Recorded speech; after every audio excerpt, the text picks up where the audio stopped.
오늘 우리에게 주신 말씀은 신명기 18장 9절부터 14절 말씀입니다. 신명기 18장 9절부터 14절 말씀. 제가 가지고 있는 구약성경 290페이지입니다.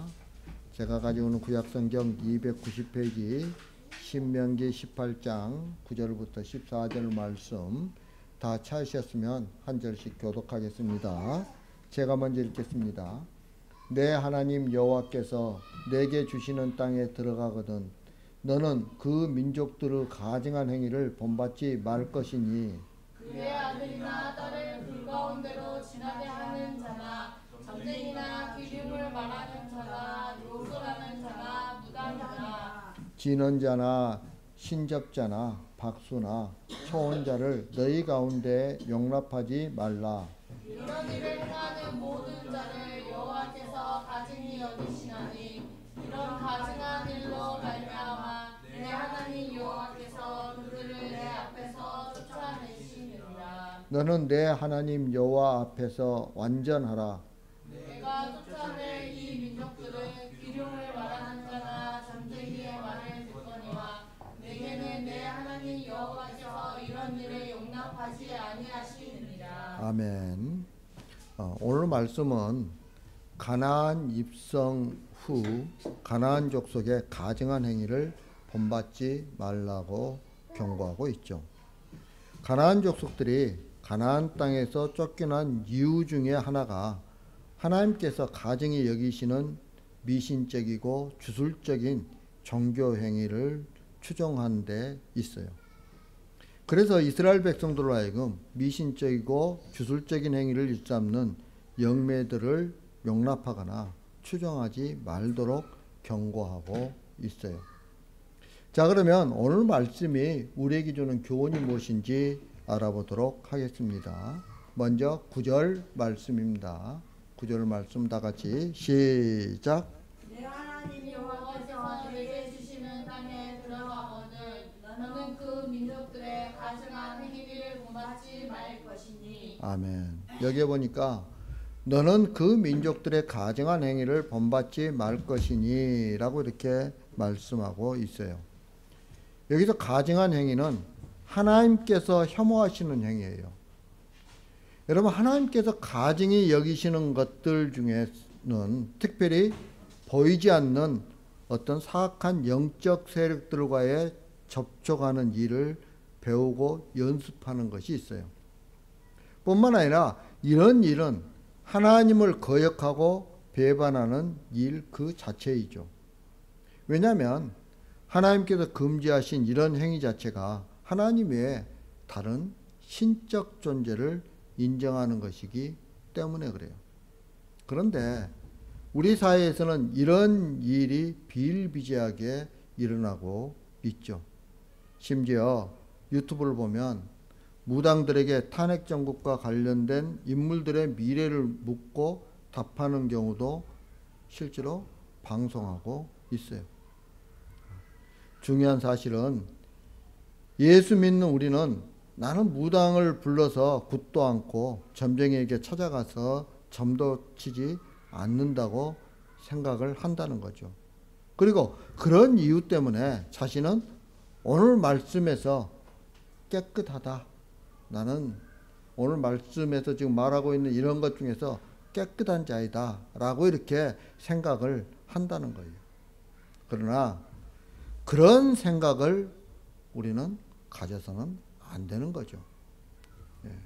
분명히 우리에게 필요한 말씀이니까 성경에 말씀하지 않았겠어요? 자, 그러면 우리가 좀 더 들어가 보겠습니다. 10절과 11절 말씀이에요. 10절과 11절 말씀 다 같이 시작. 그의 아들이나 딸을 불가운데로 지나게 하는 자나 점쟁이나 유혹을 말하는 자나 요술하는 자나 무당이나 진언자나 신접자나 박수나 초혼자를 너희 가운데 용납하지 말라. 아멘. 여기서 말하는 그의 아들이나 딸을 불 가운데로 지나게 하는 자가 나오고 있죠. 이것은 신의 환심을 사기 위해서 자기 자식을 불에 태워서 제물로 바치는 것을 말해요. 당시 이런 의식은 몰렉 숭배와 관련이 있어요. 그러나 지금 현대에 와가지고 특별히 우리 주변에서 자기 자식을 제물로 바치는 부모는 없죠. 그러면 이 말씀은 오늘 우리와 전혀 상관이 없는 그런 말씀일까요? 그렇지 않다는 거죠.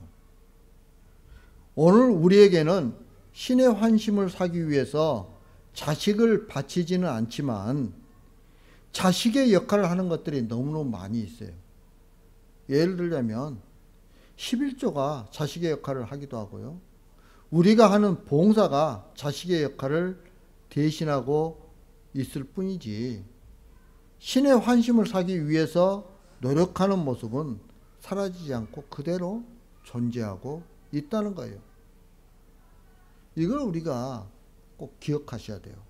이런 것들을. 그리고 점쟁이는 점을 치면서 인간의 복을 예언해 주는 사람을 말하죠. 복을 받기 위해서는 무엇을 어떻게 해야 하고 화를 피하기 위해서는 이런 것은 하지 말라는 식으로 사람들에게 화를 피하고 복으로 유도하는 일을 하는 사람이 점쟁이에요. 결국 교회에서 이렇게 하면 복을 받고 이렇게 하면 화를 피할 수 있다고 가르치는 것은 점쟁이와 똑같다고 말할 수밖에 없는 거죠. 오늘날 교회가 점쟁이의 역할을 대신하고 있는 거예요. 그리고 사람들은 점쟁이를 찾아가는 대신에 교회에 와서 점쟁이를 찾고 있는 것에 지나지 않죠. 좀 심하게 이야기하면 그렇다는 거예요. 심하게 이야기하면. 우리가 자꾸 와서 뭐 미래를 예언받고, 또 어떤 일이 있을 때 어떻게 하면 좋냐고 물어보고, 하나님이 그런 일에 관여하신, 일일이 그렇게 관여하실까요? 우리가 한번 생각을 해봐야 돼요. 그리고 관여하신다면 그 일이 하나님에게 무엇 때문에 하나님이 관여하실까요? 또 여기에 기륭을 말하는 자는 날짜와 시간을 따지면서 미래의 기륭에 대해서 미리 말하는 사람이에요. 이사할 때 선언 날을 택하거나 결혼 날짜를 따지고 또 사주와 궁합을 보기도 하는 것들 다 여기에 속한다고 볼 수 있죠. 그리고 요수라는 자는 어떤 특별한 능력을 보여주며 사람들을 미혹하는 사람이에요. 무당은 신으로부터 특별한 능력을 받아서 그 능력으로 화를 물리치고 복을 끌어들이는 일을 하는 사람이죠. 그리고 진언자는 신으로부터 특별한 계시를 받았다고 하면서 그 계시를 통해서 인간의 문제를 해결해 준다고 하는 사람이에요. 오늘날 목사들이 계시 운운하면서 성도들을 미혹하고 그리고 인간의 문제를 해결해 주겠다고 떠드는 것과 같아요. 그리고 신접자는 신과 접촉할 수 있는 능력을 받았다는 사람이에요. 귀신을 불러내어서 귀신으로부터 미래의 기륭을 미리 듣고 그것을 말해주는 일을 하는 사람이 신접자예요. 그리고 박수는 남자 무당을 박수라고 그래요. 그러니까 초혼자는 죽은 귀신의 영을 마음대로 초청할 수 있다는 사람이에요. 죽은 영을 불러내어서 그 힘으로 앞으로의 일을 미리 예언도하는 사람이죠. 자, 그런데 하나님은 이런 사람들을 너희 가운데 용납하지 말라고 말씀하고 있죠. 우리는 용납하지 말라는 이 하나님의 말씀을 보면서 그들이 지금까지 내가 설명했던 그런 사람들이 하는 일이 우상을 섬기는 일이기 때문에 하나님께도 용납하지 말라는구나 라고 이렇게 말로만 이해해버려요. 그렇기 때문에 오늘 말씀 앞에서도 쉽게 떳떳한 마음을 가지고 난 이 말씀과 아무 상관이 없어 라고 이렇게 생각하면서 이 자리에 당당히 한 마음으로 앉아 있기도 해요. 여기서 우리가 한 가지 알아야 할 것은 이런 사람들이 하는 일이 무엇이냐는 거예요. 예, 무당이나 박수나 또 점쟁이나 이런 사람들이 하는 일이 무엇냐는 거예요. 다 무엇과 연관되어 있어요? 인간의 복과 연결되어 있어요. 화를 피하고 복을 끌어들이자는 속셈에서 점쟁이를 찾고 기륭을 말하는 자를 찾고 무당을 불러들이는 거죠. 화와 복을 하나님께 맡기는 것이 아니라 자기 손으로 해결해 보겠다는 그런 발상인 거죠. 이런 사람들을 찾아다니는 사람들은요. 사람들이 복을 원하는 것은 세상에 대한 탐욕 때문이에요.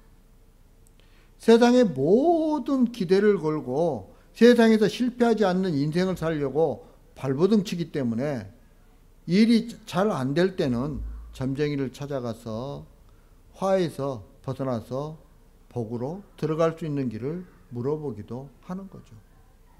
여러분, 교회 다니는 사람들이 점쟁이 찾아갈까요? 안 찾아갈까요? 현실적으로 아마 많은 사람들이 찾아갈 거예요.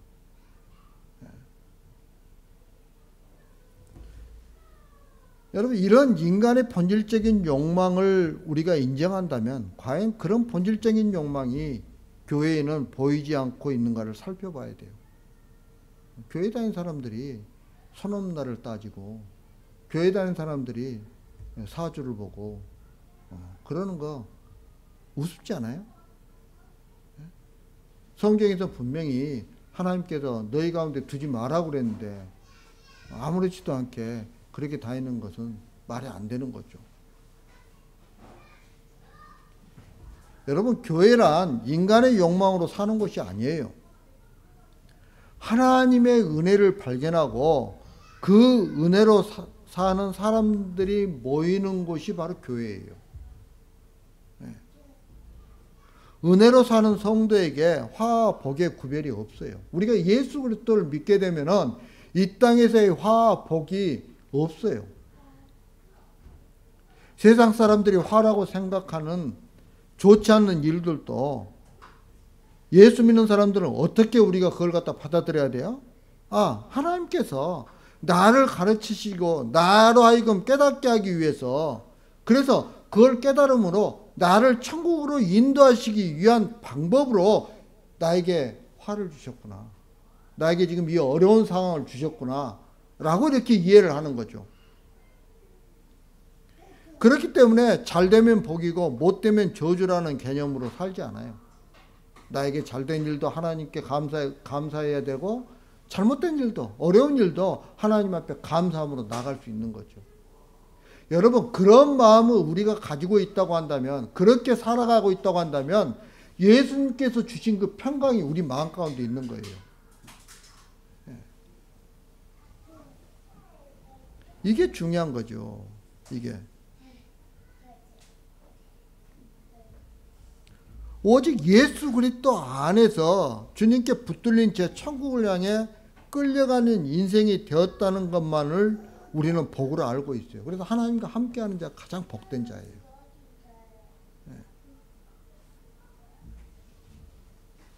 그리고 그 복에 감사하고 기뻐하며 살아가는 인생이기 때문에 점쟁이나 무당을 찾고 또 신의 한심을 사기 위해서 자식을 바치는 일들을 할 필요가 전혀 없는 거죠.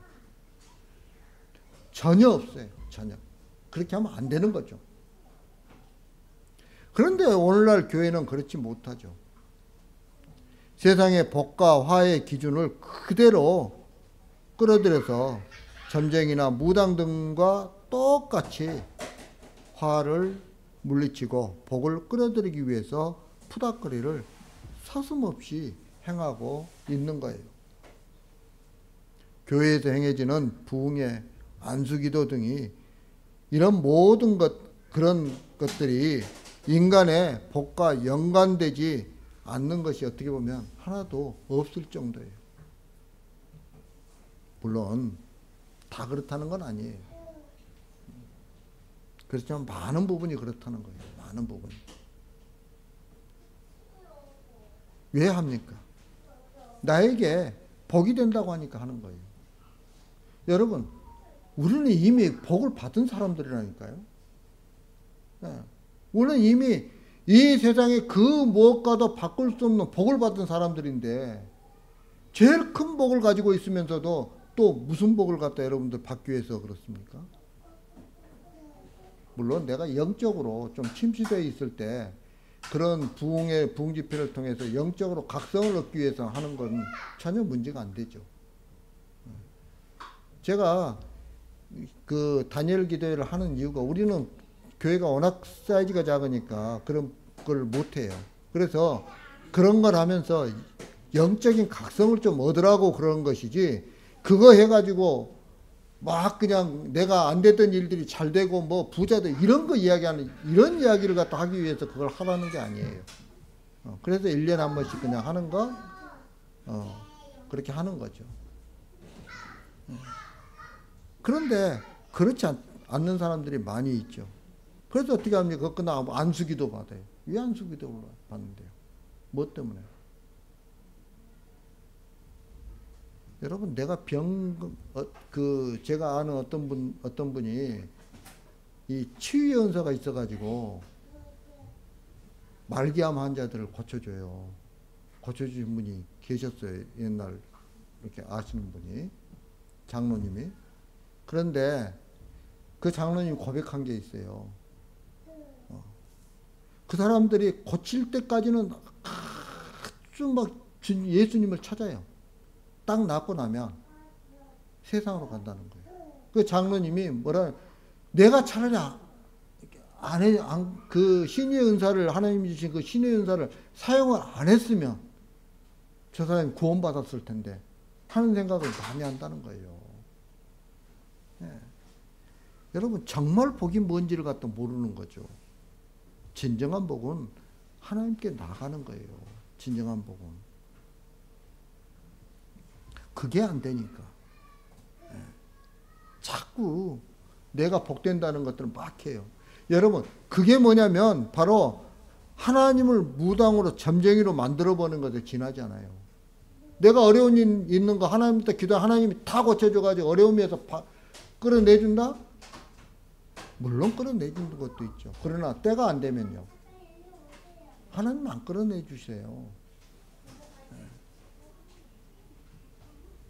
그런데 그거 안 해줬다고 그러면은 교회 옮깁니까? 따라서 우리는 세상에서 일어나는 일들을 하나님과 연관시켜서는 안 되는 거예요. 예를 들자면 이런 거예요. 내가 주의를 안 지켰더니 이번에 무슨 사고가 났다. 내가 11조를 안 했더니 이번에 사업이 그냥 엉망이 됐다. 여러분, 이런 생각들, 이렇게 세상과 하나님의 일을 갖다가 연관시키면 안 돼요. 그걸 자꾸 연관을 갖다가 시키다 보니까 결국 하나님을 내가 잘하면 복 주시는 분, 못하면 화를 내리시는 분으로 생각해 버리는 거죠. 여러분, 그런데 하나님은 우리의 행동과 전혀 상관없이 일하세요. 상관없이. 행동을 잘한다고 해서 복을 주는 하나님이 아니세요. 제가 여러분들에게 이런 말을 하면 여러분들 중에서 아마 이런 생각을 갖다 할 수 있는 사람들도 있어요. 그렇다면 우리가 행동을 잘하려고 노력할 필요가 없겠네? 여러분, 그런 생각이 든다고 한다면 그 생각이 들 때, 그런 생각이 드는 사람은 지금까지 모든 신앙생활을 어떻게 하냐면 복을 받기 위해서, 세상적인 복을 받기 위해서, 다시 말하면 하나님의 환심을 사기 위해서 그런 열심을 가지고 했다는 그런 결론밖에는 도달할 수가 없는 거죠. 네. 그런 결론에 도달해 버리는 거예요. 우리는 잘하려고 애쓰면 안 돼요. 네. 잘하지도 못한 사람이 잘하려고 발버둥 칠 때 그 사람은 재풀에 쓰러지게 돼 있어요. 여러분, 잘 하려고 하지 말고 그냥 하나님께서 나에게 주어진 그 은사만큼만 하세요. 예. 그러면 되는 거예요. 인간은 처음부터 하나님 앞에서 잘할 존재로 태어나지 못했어요. 그래서 아무리 나는 잘했다고 생각을 한다 해도 하나님 보시기에는 여전히 더러운 자이고 악한 자인 거죠. 여러분 성경 말씀 저기 딱 나와요. 잠언 16장 2절. 뭐라고 이야기합니까? 사람의 행위가 자기 보기에는 모두 깨끗하여도 하나 여호와는 심령을 감찰하시는. 내가 보기엔 내가 정말 잘한 것 같은데 정말 으뜸인 것 같고 하나님 앞에서 으뜸인 것 같은데 하나님은 뭘 보신다고요? 우리의 심령을 보신다는 거예요. 우리의 심령이 어떻습니까? 만물보다 거짓되고 심히 부패한 게 사람의 마음이에요. 그 심령을 가지고 있어요, 우리가. 여러분, 이것을 안다면 어떤 행동을 해도 나의 공로로 자랑하면 안 되는 거죠. 누가 하신 거예요? 하나님이 하신 거예요. 나를 통해서. 다만 주어진 환경에서 작으면 작은 대로, 많으면 많은 대로 하나님의 은혜를 느끼며 감사하며 우리는 살아갈 뿐이에요. 그래서 하나님이 나를 통해서 했으니까 얼마나 감사합니까? 여러분, 이렇게 사는 사람이 바로 성도인 거죠. 이런 성도가 미래의 기륭에 대해서 알아보고 싶은 마음을 가지겠느냐는 거죠. 무당이나 박수를 찾아가서 그 힘으로 화를 물리치고 복을 얻고 싶은 마음을 갖겠느냐는 거예요. 안 갖죠. 오직 하나님의 은혜로 사는 사람에게는 그런 것이 아무 의미가 없어요. 세상에서 가지고 못 가지고의 모든 문제가 하나님의 손에 달려있기 때문에 그래요. 그래서 남들보다 못 가졌다면 못 가진 속에서 은혜로 살아가는 모습을 드러내면 되는 거예요. 또한 남들보다 많이 가졌다고 해도 교만하면 안 되는 것이죠. 자기의 힘을 자랑하면 안 되는 거예요. 그 모든 것들이 오직 하나님의 은혜라고 고백하면서 살아가는 거예요. 이것을 통해서 하나님은 세상에 믿음을 보이려고 하는 거죠. 그렇게 살아가는 게 어떻게 해요? 믿음을 보이면서 살아가는 거예요. 여러분, 욥기에 보면 사탄이 하나님께, 욥이 하나님을 신앙하는 것은 세상적인 많은 것을 하나님께서 줬기 때문에 그렇다고 이야기를 하죠. 그때 하나님께서는 욥의 믿음은 그런 것이 아님을 보이기 위해서 사탄에게 욥을 치도록 허락하셨어요. 다시 말하면 신자인 우리가 하나님을 신앙하며 살아가는 것이 세상의 것과 전혀 상관이 없다는 것을 우리를 통해서 보이기 위해서 우리에게 세상의 것을 있게도 하시고 없게도 하시는 거예요. 또 나에게 어려움도 당하게 하고 또 기쁨도 주시고 그래요. 따라서 우리는 어떤 환경에서도 변함없이 은혜로 살아가는 모습을 보일 때 그 사람이 진실한 하나님의 성도인 거죠. 이런 성도에게는 세상 것을 가지고 못 가지고에는 의미가 없어요. 그렇기 때문에 화와 복에 대해서 이미 초월해 버렸다고 말할 수 있는 거죠. 여러분, 정말 진정한 하나님의 성도라고 한다면 화와 복에 대해서는 우리가 세상적인 것에 대해서는 초월하는 거예요.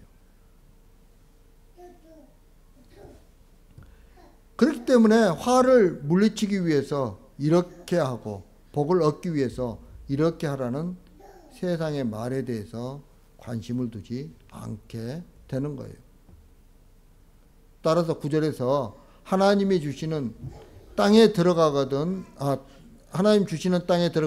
그 민족들의 가증한 행위를 본받지 말라라는 것은 단지 무당이나 점쟁이를 찾아가 굿하지 말고 점치지 말라는 의미가 아니라는 거예요.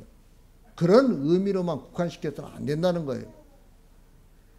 그 민족들의 가증한 행위가 뭐예요? 인간의 힘으로 화와 복을 조절해 보려고 하는 거잖아요.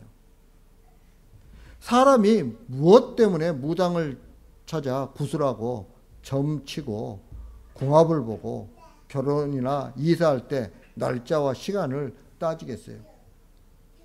인위적으로 화를 피하고 복을 얻기 위해서 그렇잖아요. 여러분, 이것은 인생이 하나님의 은혜로 살아간다는 법칙을 무시하는 거예요. 여러분, 우리는 하나님의 은혜로 살아가지 세상에 있는 뭐 그런 걸 가지고 살아가는 사람들이 아니에요. 그런데 약속의 땅은 철저하게 은혜의 법칙으로 살아가는 땅이기 때문에 그 은혜의 땅에서 가증한 것은 인간의 힘을 의지하는 것이 될 수밖에 없는 것이죠. 그래서 점쟁이, 무당등과 같은 사람들을 용납하지 말라고 하는 거예요. 다시 말하면 내 힘과 내 의지대로 살아가지 말라는 거예요. 하나님의 은혜로 살라는 거예요. 하나님께서는 성도들이 세상에 발을 딛고 살지 않기를 원하세요. 하나님이 원하시는 삶의 방식은 1에서 8절 말씀처럼 레인의 삶의 법칙이에요. 레인의 삶의 방식.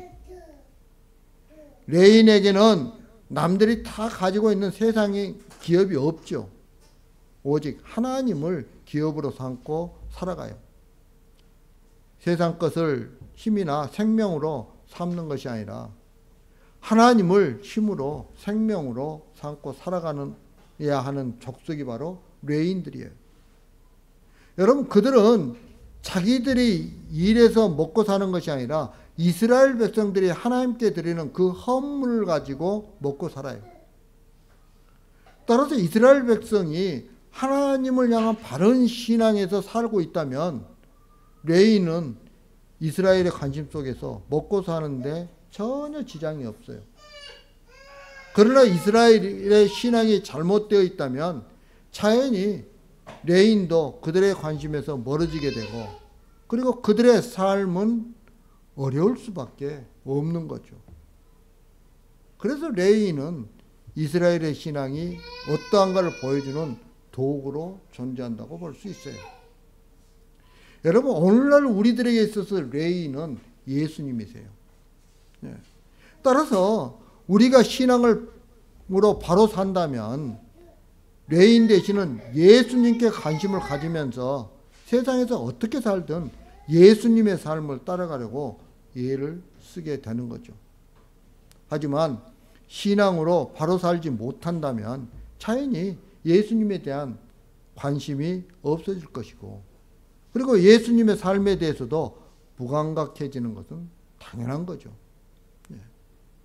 그리고 오직 추구하는 것은 세상의 복이기 때문에 교회는 십자가 없이 세상의 복만 추구하며 하나님을 찾는 그런 무당 집단이 되고 마는 거예요. 이게 오늘 말씀이 우리에게 주는 이야기예요. 이제 말씀을 마치려고 합니다. 사랑하는 성도 여러분, 세상은 헛된 거예요. 헛된 세상에서 헛된 것을 붙들기 위해서 인생을 낭비하지 말아야 하죠. 그러기 위해서는 헛되지 않는 예수님만 생명으로 삼고 살아가야 하는 거예요.